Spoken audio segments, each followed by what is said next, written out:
ಪ್ರೀತಿ ತುಂಬಿದ ಆತ್ಮೀಯ ಬಿಕಾಮ್ನ ಪ್ರಥಮ ಸೆಮಿಸ್ಟರ್ನ ವಿದ್ಯಾರ್ಥಿಗಳಿಗೆ ನಿಮ್ಮ ನೆಚ್ಚಿನ ಚಾನಲ್ ಆಗಿರುವ BGS ಸ್ಪರ್ಧಾ ಅಕಾಡೆಮಿಗೆ ಸುಸ್ವಾಗತ. ಆತ್ಮೀಯ ವಿದ್ಯಾರ್ಥಿಗಳೇ, ಈ ಹೊತ್ತು ನಡೆದ ಬಿಕಾಮ್ನ ಪ್ರಥಮ ಸೆಮಿಸ್ಟರ್ನ ಬೇಸಿಕ್ ಕನ್ನಡ ಪರೀಕ್ಷೆಯಲ್ಲಿ ತಾವೆಲ್ಲರೂ ಉತ್ತಮ ಅಂಕಗಳನ್ನು ಪಡೆದಿದ್ದೀರಿ ಎಂದು ಭಾವಿಸುತ್ತಿದ್ದೇನೆ. ವಿದ್ಯಾರ್ಥಿಗಳೇ, ಇಲ್ಲಿ ಪ್ರಬಂಧ ರೂಪದ ಪ್ರಶ್ನೆಗಳಿವೆ. 10 ಅಂಕಕ್ಕೆ ಒಂದು ಪ್ರಶ್ನೆ, 3 ಬರೀಬೇಕು, 30 ಅಂಕ.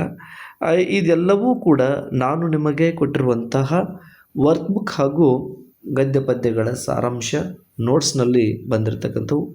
ಕನಿಷ್ಠ 60ಕ್ಕಿಂತ ಹೆಚ್ಚು ಉತ್ತರಗಳು ನಾನು ನಿಮಗೆ ತಯಾರಿಸಿಕೊಟ್ಟಿರುವಂಥ ನೋಟ್ಸ್ನಲ್ಲಿ ಬಂದಿವೆ. ಈಗ ಪ್ರಬಂಧ ರೂಪದ ಪ್ರಶ್ನೆಗಳು, ಹಾಗೆ ಮುಂದೆ ಬರ್ತಕ್ಕಂಥ ಟಿಪ್ಪಣಿ ಮಾದರಿಯ ಪ್ರಶ್ನೆಗಳು.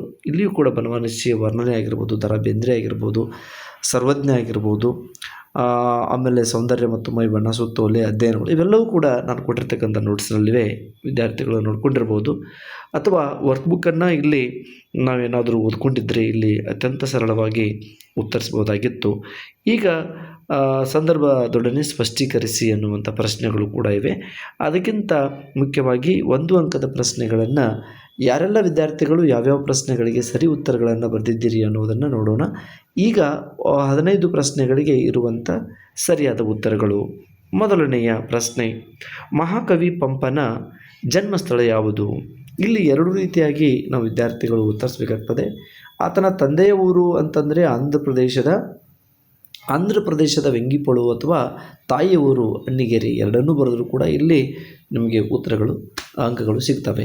2ನೇ ಪ್ರಶ್ನೆ, ಎಂ ಗೋಪಾಲಕೃಷ್ಣ ಅಡಿಗರ ತಂದೆಯ ಹೆಸರೇನು? ತಂದೆ ರಾಮಪ್ಪ ಅನ್ನೋದು ಸರಿಯಾದ ಉತ್ತರ.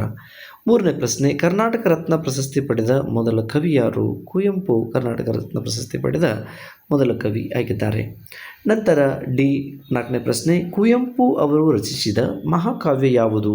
ಸಾಮಾನ್ಯವಾಗಿ ಗೊತ್ತಿರತಕ್ಕಂಥ ಉತ್ತರ ಶ್ರೀರಾಮಾಯಣ ದರ್ಶನಂ ಅನ್ನುವುದು ಅವರ ಒಂದು ಮಹಾಕಾವ್ಯ ಆಗಿದೆ.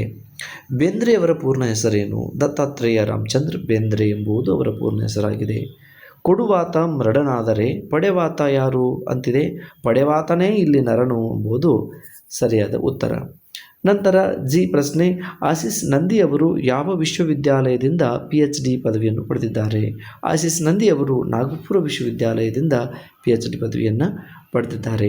ನಂತರ ಪ್ರಶ್ನೆ, KV ಅಕ್ಷರ್ ಅವರ ತಂದೆಯ ಹೆಸರೇನು? KV ಸುಬ್ಬಣ್ಣ ಅವರ ತಂದೆ ಆಗಿದ್ದಾರೆ. KV ಸುಬ್ಬಣ್ಣ ಅನ್ನೋದು ಇಲ್ಲಿ ಸರಿಯಾದ ಉತ್ತರ ಆಗಿದೆ. ನಂತರ ಮುಂದಿನ ಪ್ರಶ್ನೆ ನೋಡೋಣ. ಪ್ರಶ್ನೆ ಇಲ್ಲಿ ಉಪಭೋಗವಾದ ಲೇಖನವನ್ನು ಯಾವ ಕೃತಿಯಿಂದ ಆಯ್ದುಕೊಳ್ಳಲಾಗಿದೆ?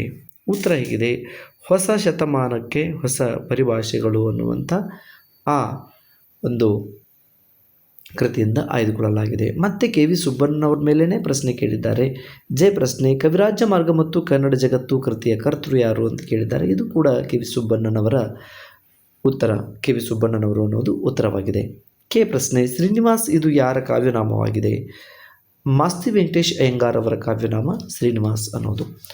ವೈದೇಹಿಯವರ ಅಭಿನಂದನಾ ಗ್ರಂಥ ಯಾವುದು? ಇರುವಂತಿಕೆ ಅನ್ನೋದು ವೈದೇಹಿಯವರ ಅಭಿನಂದನಾ ಗ್ರಂಥವಾಗಿದೆ.